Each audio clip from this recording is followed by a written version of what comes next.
Panforte is a delightful, nutty, spicy, fruity concoction. It's literally translated as strong bread, and it's on the menu today in Consuming Passions. First, round one, the nuts. I use hazelnuts, almonds, and macadamias. The hazelnuts I buy skin on, and then I roast them in a baking tin in a moderately hot oven for about 15 minutes. Now, although you could buy roasted hazelnuts, I think they're much better done like this. While they're roasting, I toast some almonds in a dry pan. Now, these are blanched almonds. They could also be roasted like the hazelnuts, but I prefer toasted almonds, which don't get a chance to dry out as they might in the oven. Once they're toasted, I chop them up, and they can be roughly chopped. It really doesn't matter that there are small pieces as well as almost whole nuts. And I don't do this in the food processor, which can make a meal of it, an almond meal, that is. I also use chopped macadamia nuts, the Australian nuts, not, of course, part of the traditional Italian recipe.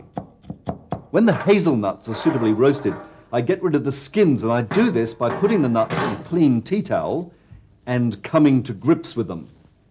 It's a very good way of dealing with them. I pick out the done ones and continue pounding the others. It really doesn't matter if some of the skin remains on the nut. Then they're chopped too.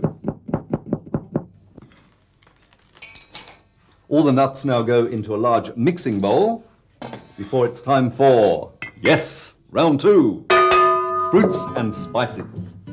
I use mixed peel, about the same amount as I use hazelnuts, some dried figs that have been chopped roughly, and some dried apricots that have also been chopped roughly.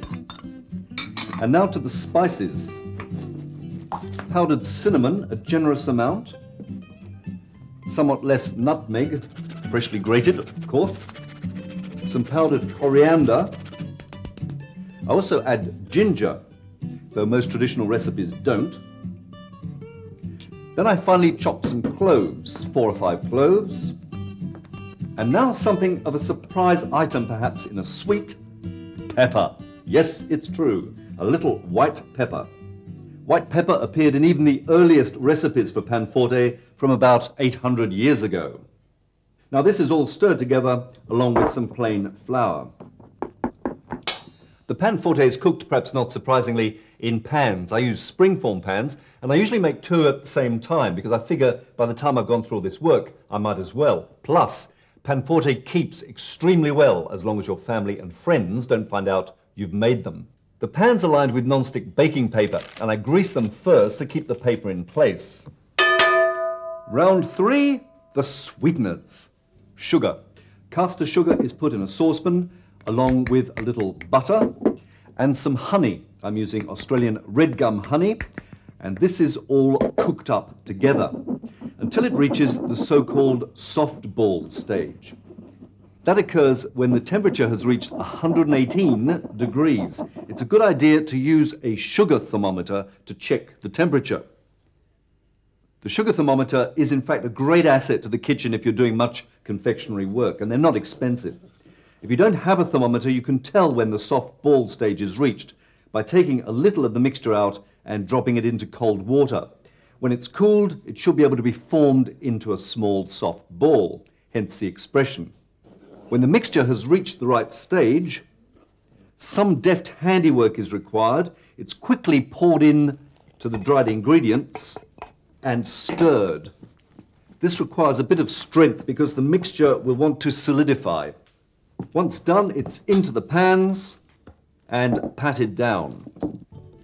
It makes it easier to flatten if you use a spoon dipped in a little water.